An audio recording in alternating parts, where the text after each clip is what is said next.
Okay. So, good evening, everybody. Today is actually the full moon of the 6th month of the lunar Buddhist time, and this is considered to be the Visakha Puja. Visakha, it means the month of Visakha, the 6th month, and then this day it's the full moon. And we are doing something like worshiping or offering or respecting.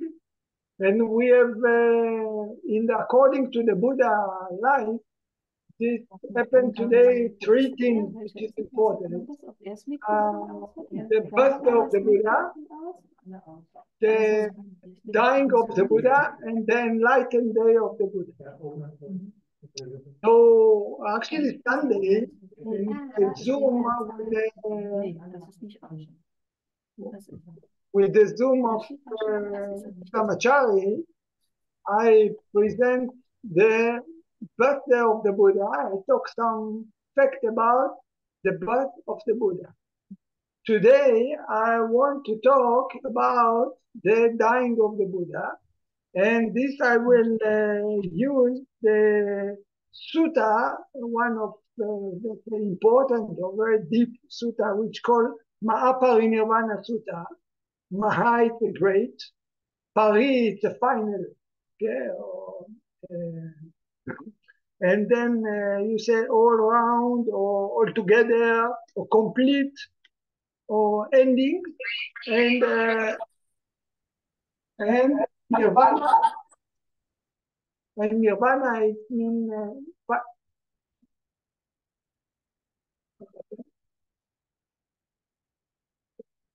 okay, okay, okay. And then nirvana it means enlightened. So this is actually the day when the Buddha passed away. And the Maha-parinibbana Sutta, it's a story about the last 1 year of the Buddha before he passed away, till some months that he passed away. And I want to present, to share with you. Now the Sutta is very long, so I select some information from the Sutta, some part from the Sutta, which is relevant to our subject, which is the dying of the Buddha. Okay, so I will make sharing. And then we read, Lisa will read, and I will explain this. Okay. So you can see, huh? Everybody can see the sharing? Good. So this is actually taken, like I said, from the long discourses of the Buddha. This is called in Pali, we say Dika. Dika is long, Nikaya, discourses. And then number 16. And the name of the sutta is the Maha-parinibbana Sutta. They translate it here as the last day of the Buddha. Okay? And you see that I start here at 27, and this is just like I told you in the very beginning of the sutta. There is many important things. The Buddha also teach there how to manage country and other things. He meet many people. But from this sutta, I cut a lot, and I just kept the relevant thing for what is our subject about the dying of the Buddha. So actually, the Buddha, he died from sickness. So this kind of sickness that we are going to talk first is the sickness that the Buddha attacked the Buddha, but Buddha could overcome it. So that's why I start from this. Okay, in this sickness, the Buddha didn't die, but it showed that the Buddha could overcome sickness if he really want. So maybe, Lisa, you can read please, and then I will talk about this a little bit slowly. Please. The Blessed One's deadly sickness. At that time, the Blessed One spoke to the bhikkhus, saying, "Go now, bhikkhus, and seek shelter anywhere in the neighborhood of Vesali where you are welcome, among acquaintance and friends, and there spend the rainy season. As for me, I shall spend the rainy season in this very place, in the village of Beluva." Okay. So, you see, now we are in the city somewhere in the middle of north, let's say, north, almost middle of India, in the city called Vasali. This is a big city. And the Buddha is wandering, he's walking he's starting actually from Rajgir, or the area of the king Ajatasattu. Yeah? And he started to go to the north of India. And now we come to the village named Vasali, in the city, actually, in Vasali, and then he say to the monk, let's make the rainy season. The monk has to stay 3 months in one place. So he tell the monks, go and look for any place you wish to stay in this rainy season, 3 months, and I will stay in the Baluba village, nearby Vasali. Yeah. "So be it, O Lord," the bhikkhu said.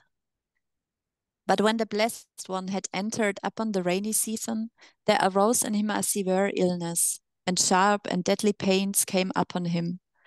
And the Blessed One endured them mindfully, clearly comprehending and unperturbed.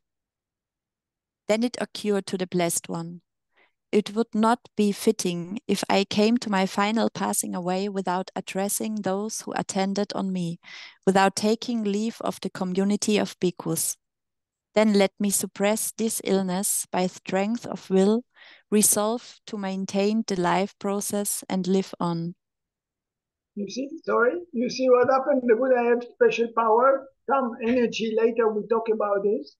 Some let's say characteristics that he developed, and he showed that even he have very, very strong sickness, if he use this power, he might overcome the sickness. And he said, I didn't tell anything to my students that I'm going to die. So because of this, I should use this energy and overcome the sickness, even if it's very, very strong. Okay? And the Blessed One suppressed the illness by strength of will, resolved to maintain the life process and lived on. So it came about that the Blessed One's illness was allayed. And the Blessed One recovered from that illness. And soon after his recovery, he came out from his dwelling place and sat down in the shade of the building on a seat prepared for him. Then the Venerable Ananda approached the Blessed One, respectfully greeted him, and sitting down at one side, he spoke to the Blessed One, saying, "Fortunate it is for me, O Lord, to see the Blessed One at ease again. Fortunate it is for me, O Lord, to see the Blessed One recovered. For truly, Lord, when I saw the Blessed One's sickness, it was as though my own body became weak as a creeper. Everything around became dim to me, and my senses failed me. Yet, Lord, I still had some little comfort in the thought that the Blessed One would not come to his final passing away until he had given some last instructions respecting the community of bhikkhus." You see, so Ananda, he was very amazed. Ananda was assisting to the Buddha for 25 years. So now he see the Buddha suffer from the pain, from all the sickness, fighting with the sickness, and overcome it. And it was amazing for him. He said, I feel sick when I see you sick, but you still could overcome it. Yeah, could make it. Yeah. So now this is something like an introduction to show what power and what ability the Buddha has. And now we continue. Part 3. Relinquishing the will to life. the Blessed One's prompting. Sorry, Then just one moment before we continue. Just to let you know, now we are talking about the last 1 year of the Buddha. Buddha is now about 80 years, almost 80 years. He's 79 years old. Okay? You see what happened now, please. Then the Blessed One, getting ready in the forenoon, took bowl and robe and went into Vesali for alms.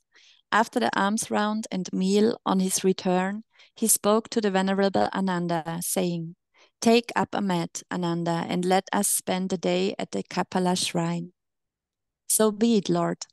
And the Venerable Ananda took up a mat and followed behind the Blessed One step by step. And the Blessed One went to the Kapala shrine and sat down on the seat prepared for him.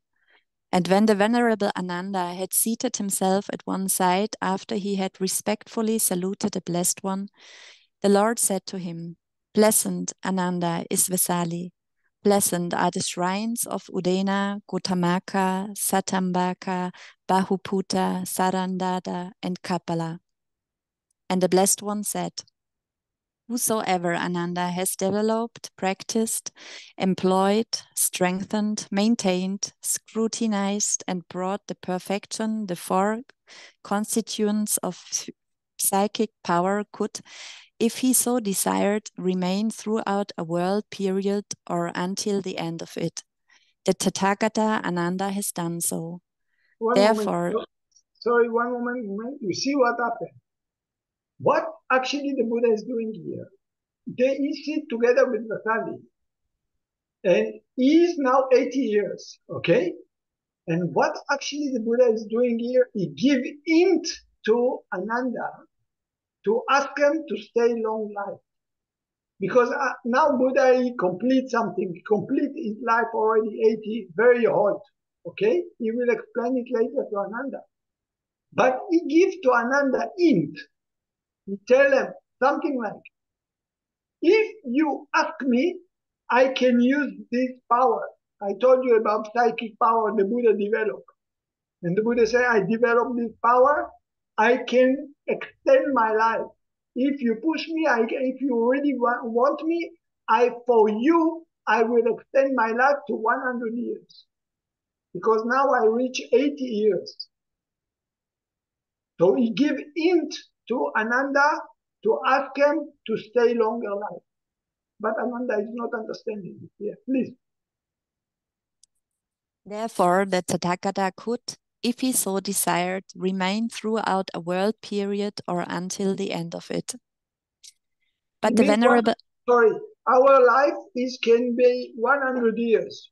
Buddha is 80. So normally human being now aging, it can be 120 mostly. So that's what the Buddha means. World period is mean the longer the time of human being in this time. Because sometimes human being the human being living longer time or shorter time. Yeah, but it refers to our period of time that we are living 100, 120 years. He said, if you wish me, I can extend till the end of the possibility of life. Yeah. But the Venerable Ananda was unable to grasp the plain suggestion, the significant prompting given by the Blessed One. As though his mind was influenced by Mara, he did not beseech the Blessed One. May the Blessed One remain, O Lord. May the Happy One remain, O Lord, throughout the world period, for the welfare and happiness of the multitude, out of compassion for the world, for the benefit, well-being, and happiness of gods and men. Okay, you see, like I told you, the Buddha, the Ananda, he didn't understand the hint, what the Buddha trying to say to him. Because the Buddha, he have reason why he should stop the life. Okay, this moment, there is something that happened in this occasion that the Buddha, he should stop the life.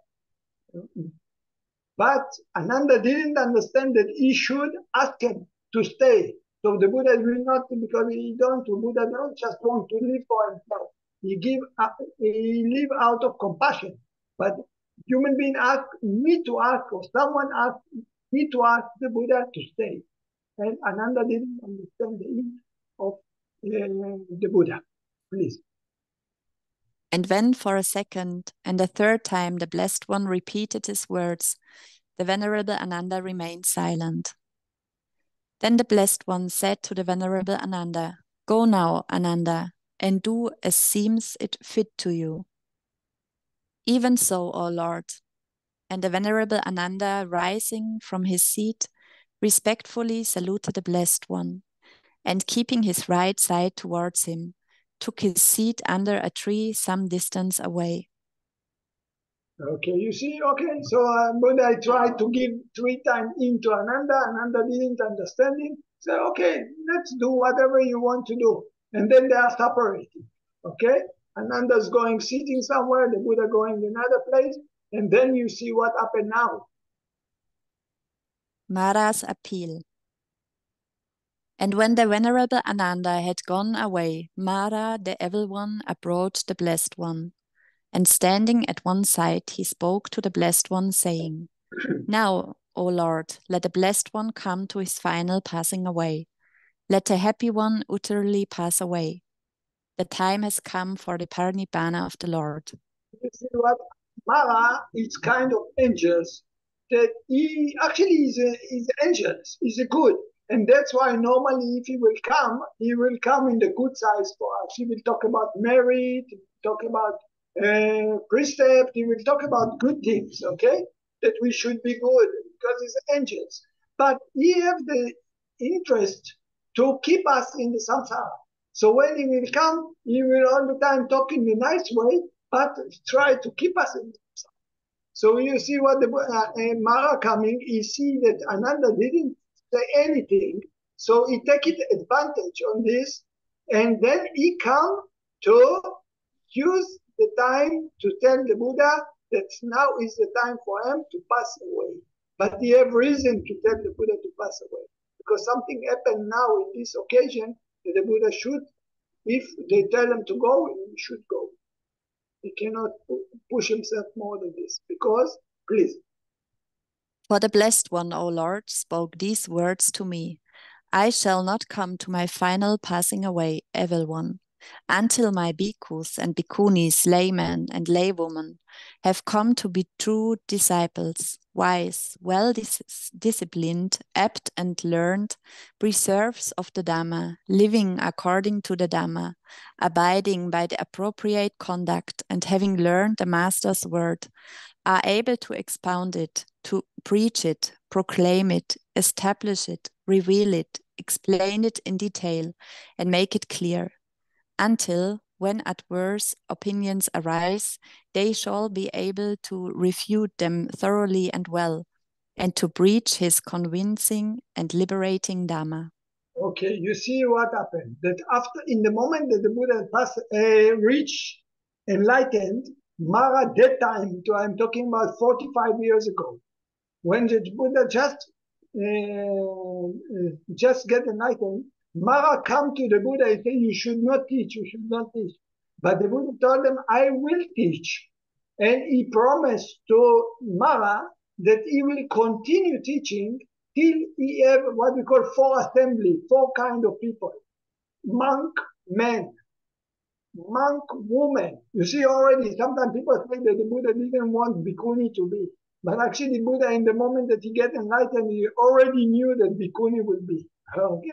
So some people argue about this. Why Buddha he didn't want to let the bhikkhuni to be? But actually, Buddha, he already, when he get enlightened, he already knew that in the future bhikkhuni will be. Woman, monk will be. Laymen and lay women, they don't only come into the Buddha religion and practice and learn and this, they also will be teachers. It means already lay people in the time of the Buddha, there was teachers. It's not that in the time of the Buddha it was only monk teaching. So in this moment, you see what the Buddha said. Mara said to the Buddha, "You promise that when you will have these 4 assembly, 4 kind of people, monk men, monk women, lay people, lay men and women, that they also will practice, also know the teaching, and also will teach. Then you will finish your duty. And this is the time come. It means now, Mara tell them, you complete your mission. Why you want to live more than this? So what the Buddha can say? Nothing. Something like Mara catching. Okay? Please. And now, O Lord, bhikkhus and bhikkhunis, laymen and laywomen have become the Blessed One's disciples in just this way. So, O Lord, let the Blessed One come to his final passing away. The time has come for the parinibbana of the Lord. For the Blessed One, O Lord, spoke these words to me. I shall not come to my final passing away, evil one, until this holy life thought by me has become successful, prosperous, far renowned, popular, and widespread, until it is well proclaimed among gods and men. And this too has come to pass in just this way. So, O Lord, let the Blessed One come to his final passing away. Let the Happy One utterly pass away. The time has come for the parinibbana of the Lord. See, so would I, something like now cannot say, I want to stay more. Some sentient beings, Mara come and tell them, you promise that after everybody, your teaching will be very, very progressed, not only by human being, also by God. Then you will finish your duty. So now you complete your mission. And then he said, please go and be happy. You don't tell them, oh, you shouldn't. You just tell them, go and be happy. Something like, I'm your friend. I have good wishing for you. Okay. Please. The Blessed One relinquishes his will to live. When this was said, the Blessed One spoke to Mara, the Evil One, saying, do not trouble yourself, Evil One. Before long the parinibbana of the Tathagata will come about. 3 months hence the Tathagata will utterly pass away. Sorry. So you see now it's coming. We are now after the rainy season. Okay. This is just shortly before Tisariputta and Moggallana, the right and left attendant of the Buddha, they pass away already. Now we are coming to the 3 months before of Visakha, yeah?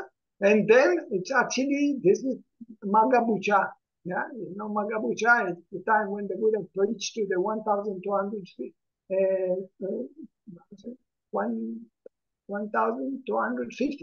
think, if I don't know, enlightened monks, the Patimokkha, Ovada Patimokkha. So in this day also happened that now we are staying, and full moon, and the Buddha said to the Mara that within 3 months I will pass away. Now he's staying in Vasali.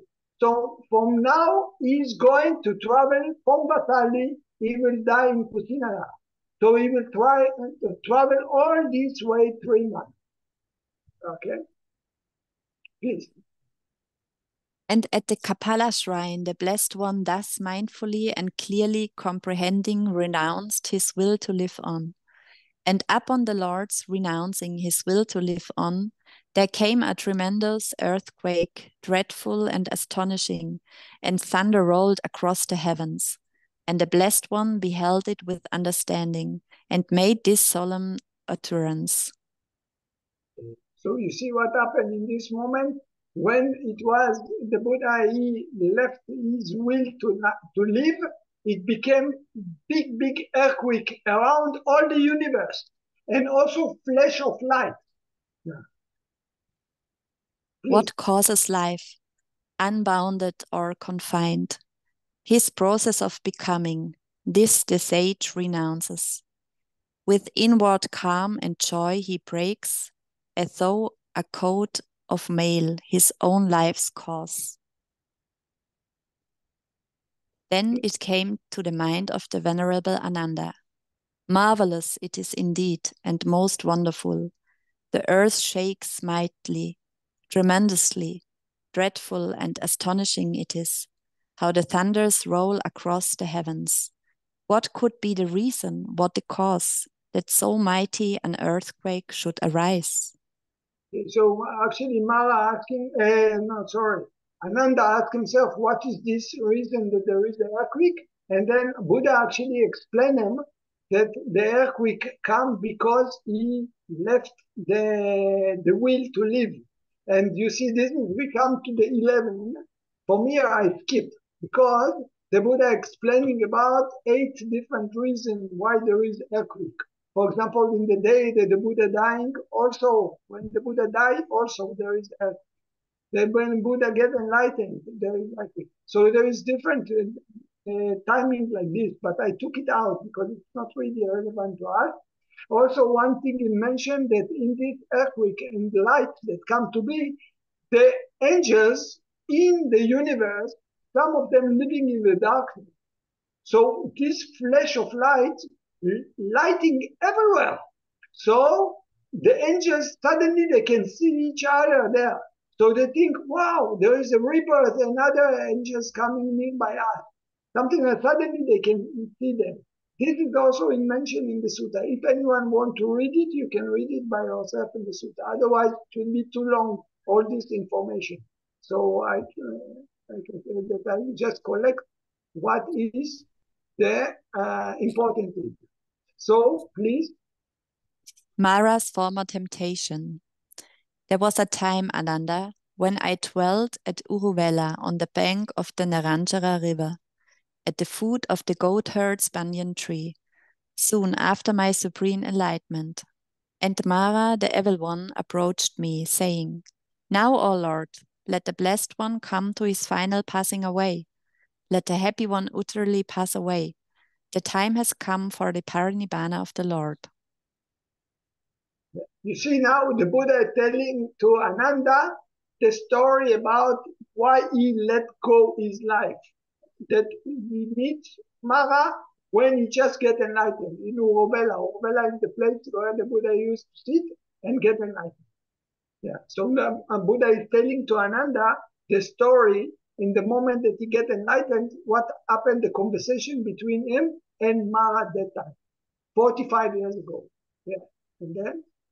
Then, Ananda, I answered Mara, the evil one, saying, I shall not come to my final passing away, evil one, until my bhikkhus and bhikkhunis, laymen and laywomen, have come to be true disciples, wise, well-disciplined, apt and learned, preservers of the Dhamma, living according to the Dhamma, abiding by appropriate conduct, and having learned the Master's word, are able to expound it, preach it, proclaim it, establish it, reveal it, explain it in detail, and make it clear, until when adverse opinions arise, they shall be able to refute them thoroughly and well, and to preach this convincing and liberating Dhamma. Yeah. I shall not come to my final passing away, evil one, until this holy life thought by me has become successful, prosperous, far renowned, popular, and widespread, until it is well proclaimed among gods and men. And You see, again to... Sorry, you see, and now the Buddha is telling to Ananda before he tell him that he let go his life. He tell him the reason why he did it. Yeah. And Please. again today, Ananda, at the Kapala shrine, Mara, the evil one, approached me, saying, Now, O Lord, bhikkhus and bhikkhunis, laymen and laywomen, have come to be true disciples of the Blessed One, wise, well-disciplined, apt and learned, preservers of the Dhamma, living according to the Dhamma, abiding in the appropriate conduct, and having learned the Master's word, are able to expound it, preach it, proclaim it, establish it, reveal it, explain it in detail, and make it clear. And when adverse opinions arise, they are now able to refute them thoroughly and well, and to preach this convincing and liberating Dhamma. And now, O Lord, this holy life taught by the Blessed One has become successful, prosperous, far renowned, popular, and widespread, and it is well proclaimed among gods and men. Therefore, O Lord, let the Blessed One come to his final passing away. You see, Buddha explained to Ananda all the details what happened between him and Mara. What is this? Why is this decision that now he must let go? Please. Let the happy one utterly pass away. The time has come for the parinibbana of the Lord. And then, Ananda, I answered Mara, the evil one, saying, do not trouble yourself, evil one. Before long, the parinibbana of the Tathagata will come about. 3 months hence, the Tathagata will utterly pass away. And in this way, Ananda, today at the Kapala shrine, the Tathagata has renounced his will to live on. Now, first time the Buddha, he tells this idea to the Ananda, to human being. In this moment, the Buddha cannot change his mind anymore. This is the determination, the right speech is there. Something like his stamp, my ending is there. Okay? And then you see what happened, what Ananda is doing. Ananda's appeal. At these words, the Venerable Ananda spoke to the Blessed One, saying, may the Blessed One remain, O Lord. May the Happy One remain, O Lord, throughout the world period, for the welfare and happiness of the multitude, out of compassion for the world, for the benefit, well-being, and happiness of gods and men. He wake up now. He suddenly wake up from his blindness. And he asked the Buddha, oh, please stay longer. But it's too late already. And the Blessed One answered, saying, enough, Ananda. Do not entreat the Tathagata, for the time is past, Ananda, for such an entreaty. But for a second and third time, the Venerable Ananda said to the Blessed One, may the Blessed One remain, O Lord. May the Happy One remain, O Lord, throughout the world period, for the welfare and happiness of the multitude, out of compassion for the world, for the benefit, well-being, and happiness of gods and men. See, Ananda is asking the Buddha, trying to push him again and again, please stay, please stay, please stay. But it's actually not possible anymore. Please. Then the Blessed One said, do you have faith, Ananda, in the enlightenment of the Tathagata? And the Venerable Ananda replied, yes, O Lord, I do. Then how, Ananda, can you persist against the Tathagata even up to the third time? Then the Venerable Ananda said, this, O Lord, I have heard and learned from the Blessed One himself, when the Blessed One said to me, whosoever, Ananda, has developed, practiced, employed, strengthened, maintained, scrutinized, and brought to perfection the 4 constituents of psychic power could, if he so desired, remain throughout a world period for until the end of it. The Tathagata Ananda has done so. Therefore, the Tathagata could, if he so desired, remain throughout a world period or until the end of it. You see, actually, Ananda is pushing the Buddha again and again. But you see what the Buddha is going to tell him later. Yeah? Because he said that the Buddha told him before that if someone will develop, we call it Iddhipada. Iddhipada.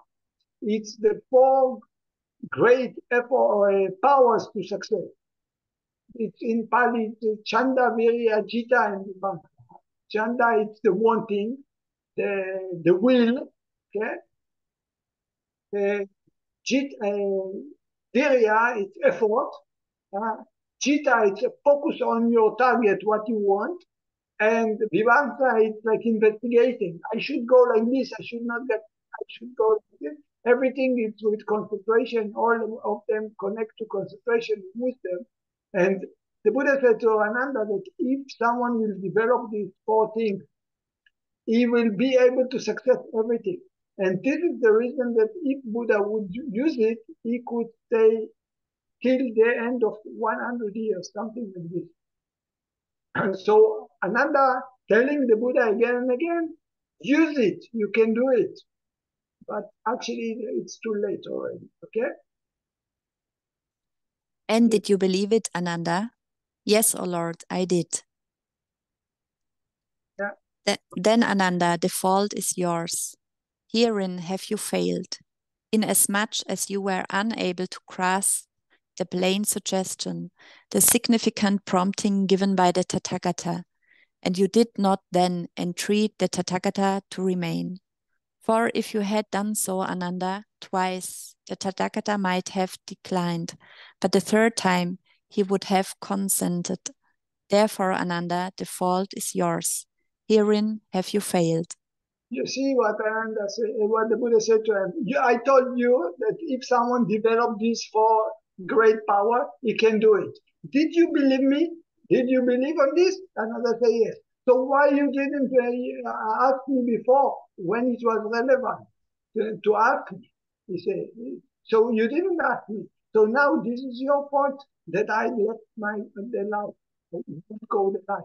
It's not because of me. It's because of you. You are too late. At Ratchagaha, Ananda, when dwelling at Vulture's peak, I spoke to you, saying, Pleasant, Ananda, is Ratchagaha. Pleasant is Vulture's peak. Whosoever, Ananda, has developed, and so on. Therefore, the Tathagata could, if he so desired, remain throughout a world period or until the end of it. See, actually, we talk about now Vasali, that the Buddha gave hint and Ananda didn't understand it. But the Buddha said to Ananda, also in Rajgir, in the virtual peak, I think the people that come with us to the pilgrimage to visit this place, the mountain where Ajarn took the picture with all the group. Okay? So, and Buddha said to Ananda, also there I told you the same things. I give you the hints, but you didn't understand that time. So you see now, almost 20 times the Buddha gave the hints to Ananda, he didn't understand. Please. So also at the Banyan Grove, at Robber's Cliff, at the Satapani Cave, on the Vebara Mountain, at the Black Rock of Isigili, at the Serpent's Pool in the cool forest, at the Tapoda Grove, at the Bamboo Grove in the Squirrel's Feeding Ground, at Chivaka's Mango Grove, and at Small Nook in the Deer Park, I spoke to you in the same words, saying, Pleasant, Ananda, is Ratchagaha. Pleasant are these places, whosoever Ananda has developed. Therefore, the Tathagata could, if he so desired, remain throughout a world period or until the end of it. See how many times the Buddha gave hints to Ananda before, but Ananda never understood it. So now Mara took advantage of it, and then he asked the Buddha to go. So what the Buddha can do? You see, show you how much Buddha have compassion. But if people, they are not capable to get this compassion, so we can lose. Yeah. But you, Ananda, were unable to grasp the plain suggestion, the significant prompting given you by the Tathagata, and you did not entreat the Tathagata to remain. For if you had done so, Ananda, twice, the Tathagata might have declined, but the third time he would have consented. Therefore, Ananda, the fault is yours. Herein you have failed. Yeah. The Buddha showed that it's not because of his not having compassion he let go of the life. It's because that nobody invited. Nobody had the wisdom to invite. Please. So also at Vasali, Ananda, at different times, the Tathagata has spoken to you, saying, Pleasant, Ananda, is Vasali. Pleasant are the shrines of Udena, Gotamaka, Satambaka, Bahuputa, Sarandada, and Kapala. Whosoever, Ananda, has developed. Therefore, the Tathagata could, if he so desired, remain throughout a world period or until the end of it. But you, Ananda, were unable to grasp the plain suggestion, the significant prompting given you by the Tathagata, and you did not entreat the Tathagata to remain. For if you had done so, Ananda, twice, the Tathagata might have declined, but the third time he would have consented. Therefore, Ananda, the fault is yours. Herein you have failed. Yet, Ananda, have I not thought from the very beginning that with all that is dear and beloved, there must be change, separation, and severance? Of that which is born, come into being, is compounded and subject to decay. How can one say, may it not come to dissolution? There can be no such state of things, and of that Ananda which the Tathagata has finished with, that which he has relinquished, given up, abandoned, and rejected, his will to live on. The Tathagata's words has been spoken once for all. Before long, the parinibbana of the Tathagata will come about. 3 months hence, the Tathagata will utterly pass away, and that the Tathagata should withdraw his words for the sake of living on. This is an impossibility. The Buddha say, anyway, everything, I told you, everything is anicca, what you want, that I will stay forever. It's not possible that I will stay forever. It's against the nature. Okay. The last admonition. So then, Ananda, let us go to the hall of the gabled house in the great forest. And the Venerable Ananda replied, so be it, Lord. You see, now the Buddha said to Mara is the first one, that he let go. Second to Ananda. But you remember that the Buddha said, I will not let go my life if I will not announce to the bhikkhu, to the group, to the Sangha. So now the Buddha has to announce to the Sangha. Then the Blessed One with the Venerable Ananda went to the hall of the gabled house in the great forest, and there he spoke to the Venerable Ananda, saying, Go now, Ananda, and assemble in the hall of audience all the bhikkhus who dwell in the neighborhood of Vesali. So be it, Lord. And the Venerable Ananda gathered all the bhikkhus who dwelt in the neighborhood of Vesali and assembled them in the hall of audience. And then, respectfully saluting the Blessed One and standing at one side, he said, The community of bhikkhus is assembled, Lord. Now the Blessed One, do as he wishes. See, he asked Ananda to invite all the bhikkhu in certain place, and then Buddha going to announce it.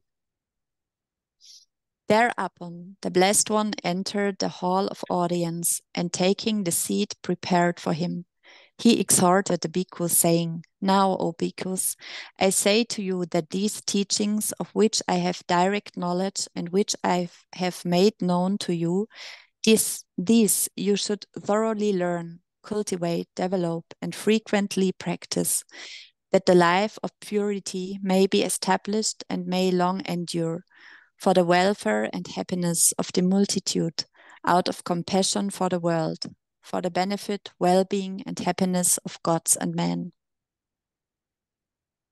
Please. And what bhikkhus are these teachings? They are the 4 foundations of mindfulness, the 4 right efforts, the 4 constituents of psychic power, the 5 faculties, the 5 powers, the 7 factors of enlightenment, and the Noble Eightfold Path. These bhikkhus are the teachings of which I have direct knowledge, which I have made known to you, and which you should thoroughly learn, cultivate, develop, and frequently practice, that the life of purity may be established and may long endure, for the welfare and happiness of the multitude, out of compassion for the world, for the benefit, well-being, and happiness of gods and men. Then the Blessed One said to the bhikkhus, So, bhikkhus, I exhort you, all compounded things are subject to vanish. Strive with earnestness. The time of the Tathagata's parinibbana is near. 3 months hence, the Tathagata will utterly pass away. And having spoken these words, the Happy One, the Master, spoke again, saying, My years are now full ripe. The lifespan left is short. Departing, I go hence from you, relying on myself alone. Be earnest then, O bhikkhus, be mindful and of virtue pure. With firm resolve, guard your own mind. Whose undringingly pursues the Dhamma and the disciple shall go beyond the round of birth and make an end of suffering. Okay, you see, the Buddha, he gave something like teaching Dhammatalk to the monks, and then he announced that he's going to the Sangha, that he's going to live there. Okay, so now he's looking last time to the Vasadi before he something like separating from our life, for our world. Yeah, please. The elephants look. Then the Blessed One, getting ready in the forenoon, took bowl and robe and went into Vesali for alms. After the alms route and meal on his return, he looked upon Vesali with the elephant's look and said to the Venerable Ananda, "This, Ananda, is the last time that the Tathagata will look upon Vesali. Come, Ananda, let us go to Pandagama." Okay, from here, the Buddha is going to do 3 months of traveling north to India, all the way to the place called Buva. Okay, this is Puva, Pava. Yeah, the Buddha is traveling all the way up to Pava. I cut all this area, all place. The Buddha meets the people, give them teaching, continue. Another group of people give them teaching. It's not relevant to our last dying of the Buddha. So I took it out from this, and then the Buddha reaching to Pava. Actually, we come now to the last day of the Buddha. Okay, please. The Buddha's last meal. And Chunda, the metal worker, came to know. The Blessed One, they say, has arrived at Pava and is staying in my mango grove. And he went to the Blessed One, and having respectfully greeted him, sat down at one side. And the Blessed One instructed Chunda, the metal worker, in the Dhamma, and roused, edified, and gladdened him. Then Chunda actually is disciple of the Buddha. He liked the Buddha very much, excited from the Buddha, and then he want to give food to the Buddha. Yes. Then Chunda spoke to the Blessed One, saying, "May the Blessed One, O Lord, please accept my invitation for tomorrow's meal, together with the community of bhikkhus." And by his silence the Blessed One consented. Sure, then, of the Blessed One's consent, Chunda, the metal worker, rose from his seat, respectfully saluted the Blessed One, and keeping his right side towards him, took his departure. And Chunda, the metal worker, after the night had passed, had choice food, hard and soft, prepared in his abode, together with a quantity of Sukkara Madhava, and announced it to the Blessed One, saying, "It is time, O Lord, the meal is ready." Chunda is is preparing very delicious food. They don't know exactly what it is. Some they think it can be fish, some they can say it's like a pig or something like this, meat. And then he makes something very, very delicious to offer to the Buddha. And he don't know that this food is not eatable. It's like a poison actually. But he don't know. He's innocent. He created a very, very delicious, very, very nice to give to the Buddha, and he make it to the Buddha, invite the Buddha, please come eat. Thereupon the Blessed One, in the forenoon, having got ready, took bowl and robe and went with the community of bhikkhus to the house of Chunda, and there sat down on the seat prepared for him. And he spoke to Chunda, saying, "With the Sukkara Madhava you have prepared, Chunda, you may serve me. With the other food, hard and soft, you may serve the community of bhikkhus." Okay, you see, Buddha, he make a wish. So, the mother of the Buddha give birth to the Buddha. But someone has to take the life of the body of the Buddha. So this Chunda he invite, but he don't know that he's doing great favor to the Buddha actually. He's helping him to make his speech fulfilled.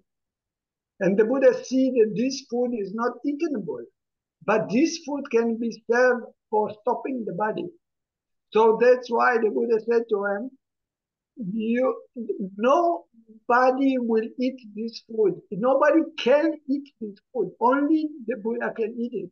So this food is going to stop the life of the Buddha. Okay? But Chunda don't understand why. He just say, you give me the food, this food, but the monk, they eat other things. Yeah. So be it, Lord. And with the Sukkara Madhava prepared by him, he served the Blessed One. And with the other food, hard and soft, he served the community of bhikkhus. Thereafter the Blessed One spoke to Chunda, saying, Whatever Chunda is left over of the Sukkara Madhava, bury that in a pit.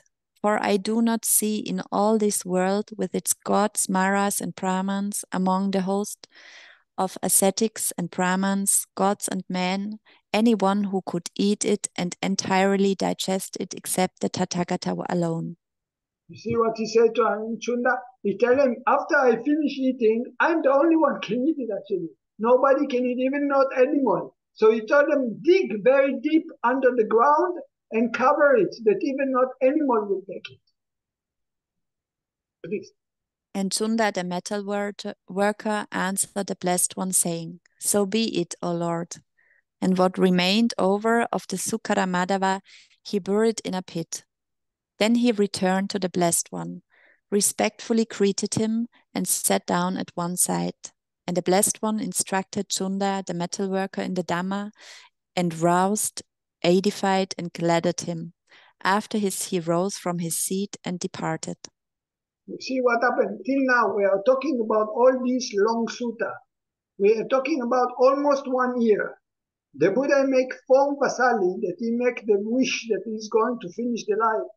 Till Pava, that where he stay now, all this sutta, it's about go 187 kilometers.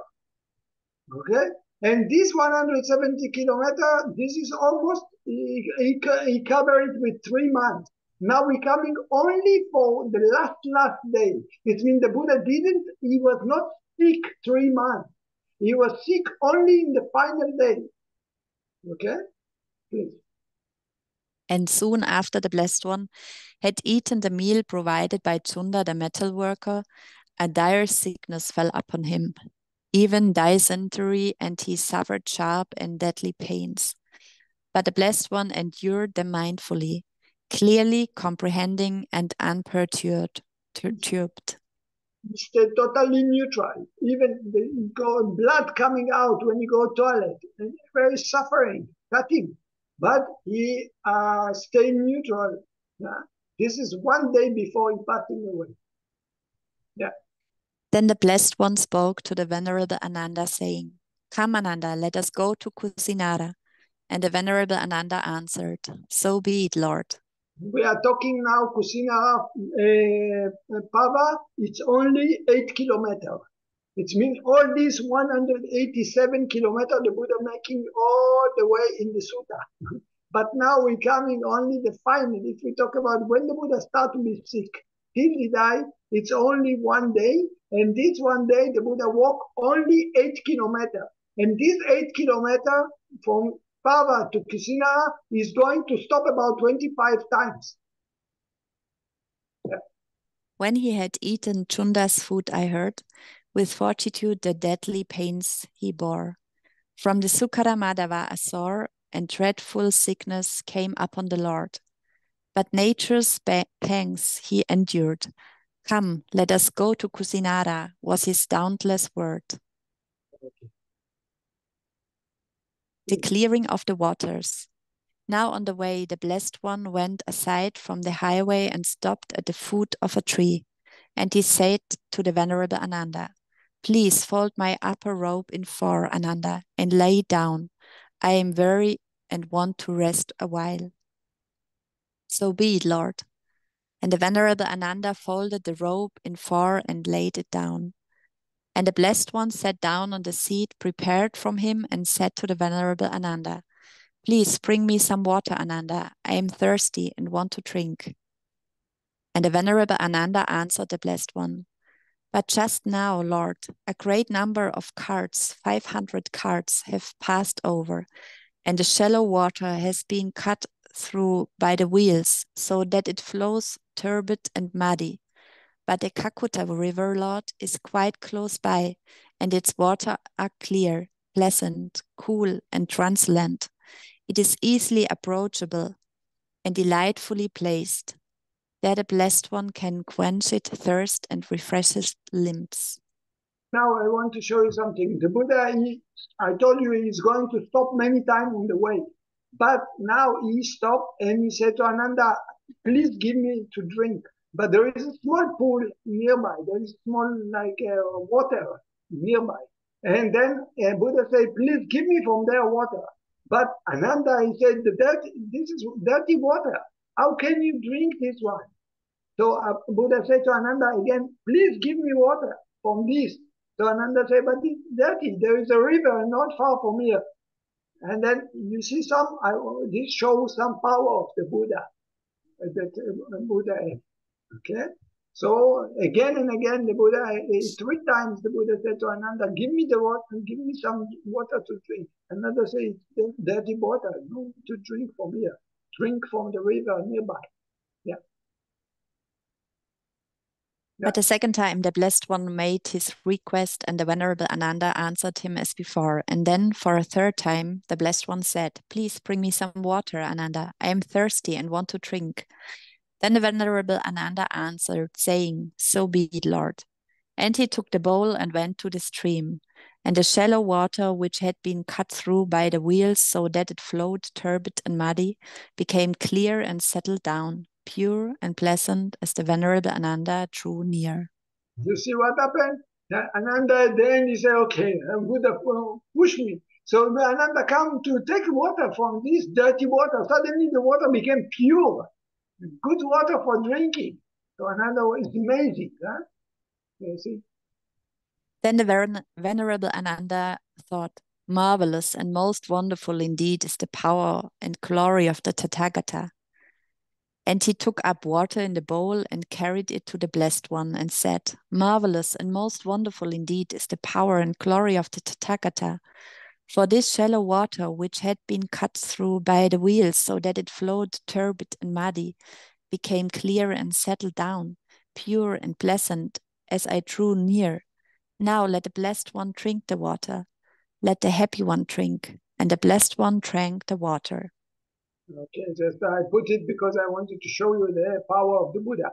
Now we will read the last part. Okay, the next. This is still how much I cut. It's still long, and I don't want to make you exhausted from this. We read one more story from this, and the rest we will continue to next week in Sunday.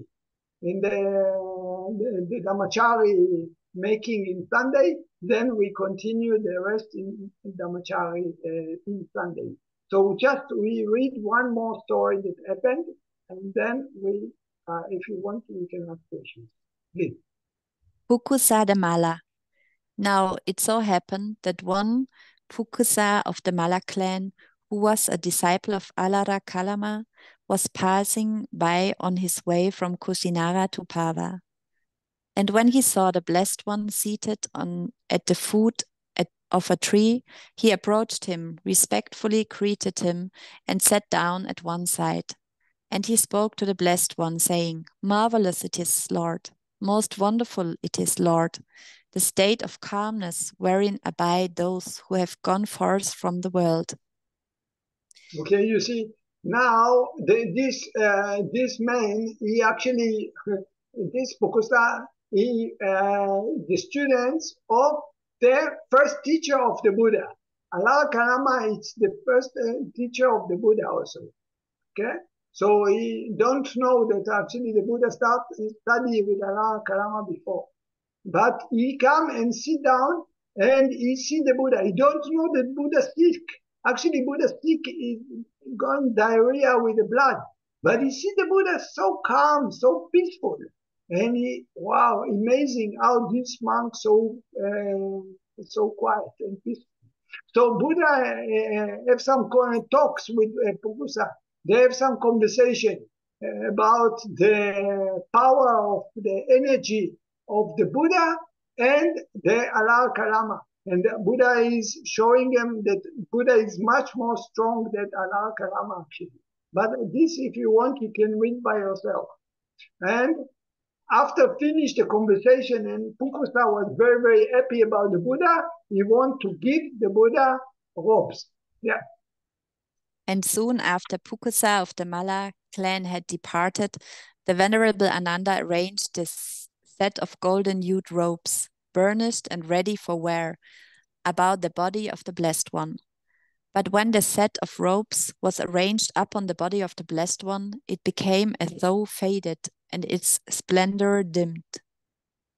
You see what happened? I told you that when Pukusai go, he offered the Buddha robes. So then the Ananda, he dressed the Buddha with these robes. And what happened is that in the moment that Ananda started to dress the body of the Buddha, the body of the Buddha started to shine. Yeah. And the Venerable Ananda said to the Blessed One, "Marvelous it is, O Lord, most wonderful indeed it is, how clear and radiant the skin of the Tathagata appears. This set of golden hued robes, burnished and ready for wear, Lord, now that it is arranged upon the body of the Blessed One, seems to have become faded, its splendor dimmed." You see what happened? Something special happened. The body of the Buddha started to something like to shine, to be very, very beautiful. Okay? Yeah. It is so, Ananda. There are two occasions, Ananda, when the skin of the Tathagata appears exceedingly clear and radiant. Which are these two? The night, Ananda, when the Tathagata becomes fully enlightened in unsurpassed supreme enlightenment, and the night when the Tathagata comes to his final passing away into the state of Nibbana, in which no element of clinging remains. These, Ananda, are the two occasions on which the skin of the Tathagata appears exceedingly clear and radiant. The Buddha said to Ananda, of course, my body is shining. And he tell him 2 times that the body of the Buddha he became shining. One in the time that the Buddha get enlightened, and the second before the night before Buddha is going to die. It means that tonight I go to die. Yeah. And now today, in the last watch of this very night, Ananda, in the Malas Sala Grove, in the vicinity of Kusinara, between 2 Sala trees, the Tathagata will come to his parinibbana. So now, Ananda, let us go to the Kakuta river. This river is nearby Kusinara. They are coming nearby Kusinara to the final time before Buddha passing away. So I think we can make a break here with this sutta, okay? And then we can continue next Sunday, next week, the same subject of the dying of the Buddha. Anyone have questions?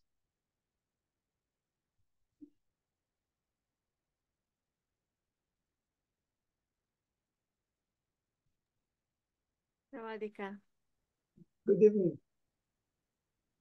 What I learned from this teaching, that actually we can be very influenced by Mara. Sometimes we don't pay attention or we make mistake, as if Mara is involved in our life. Am I correct? Actually, Mara have 5 meanings to the Mara, okay? Mara is the things which is block us, keeping us in the samsara. So you have also kilesa, hindrances, it's also Mara, okay? Dying, it's also Mara, okay? The karma, it's also Mara, okay? So if you talk about this Mara that the Buddha talk about, is not kilesa and all these things. This is kind of angels, okay? But you think that how much the person will develop mindfulness, then he can be above it. You see, that's why the Buddha he is above Mara. Actually, we get out from this. As long as we follow, whatever we follow, then we might fall into the end of Mara. But if we don't follow, we just come back present moment. The life is in the present moment. So then you can be out of it. You don't follow anything, then you get out of it. It never catch you. Bring yourself, sitting, thinking, come back, or rising, falling. So then you will not catch you. How much you train yourself, how much important to develop mindfulness. Easy you can fall into, for example, people are tired, even the determination, whatever. Oh, I must sleep, I must do that, okay, or anger, oh, I must do this and this and this, okay, or greed, they immediately go to eat something. But if they just bring mindfulness, they can overcome it. They don't follow it. But I'm talking about when the deva, for some kind of reason, like it influenced even Ananda not to ask the Buddha to stay alive.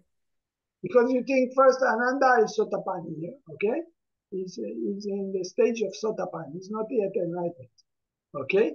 But his weakness, like this, he followed what the condition. So that's why he's stuck on this.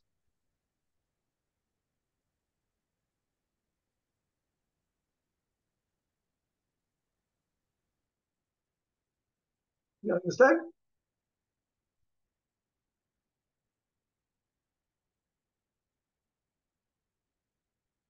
Petition.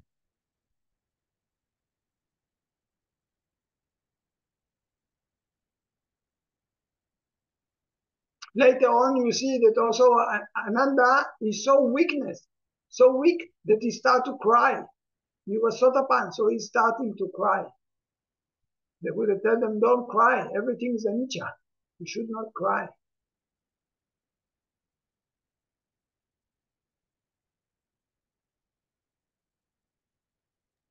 I have two questions, Prof. One is from me and the other one from a friend of mine. Yeah, please.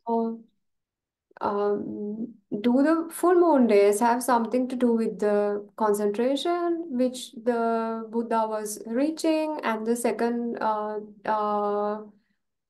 question, it's from my friend. She asked me to ask you if she is lying just not to hurt somebody, whether it is okay. So two things. One is that the full moon is not connected to concentration. Actually, in the time of the Buddha, people believed that this is very, very frightened day. There is the four times in the. That's why we say sometimes Buddha decided to sit meditation and to overcome his fear because it's the full moon day.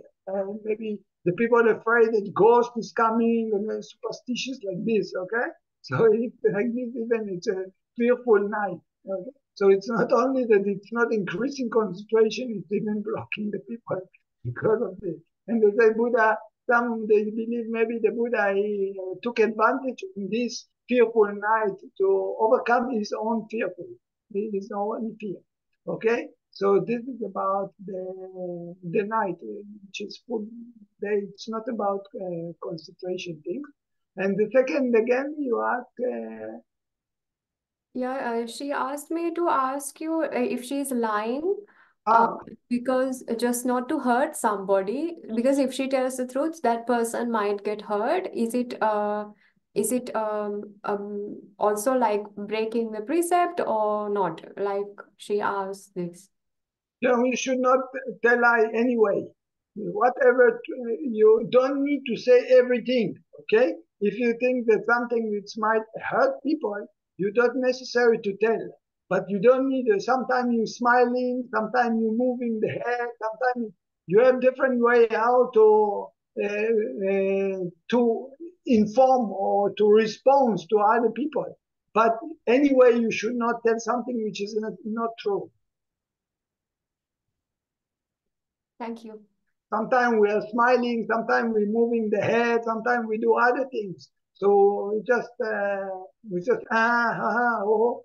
things like this. So you respond, but you never tell lie.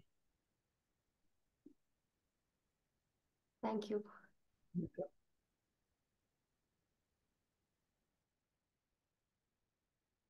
Please.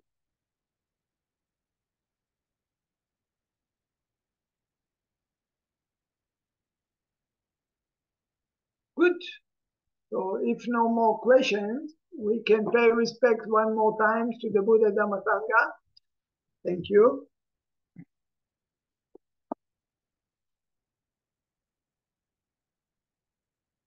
Aham sama sambuddho bhagava Buddhaṃ bhagavaṃ bhagavate Sawakato bhagavata namo Dhammaṃ namassāmi Supatipanno Bhagavato Savaka Sangho Sangham Namami. Have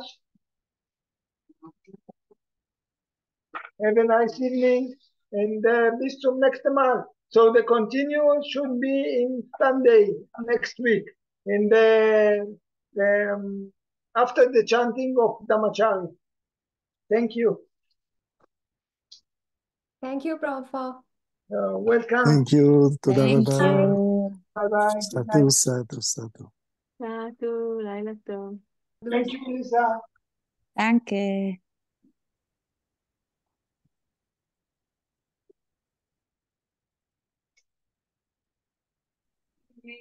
Thank you. Thank you, Sad.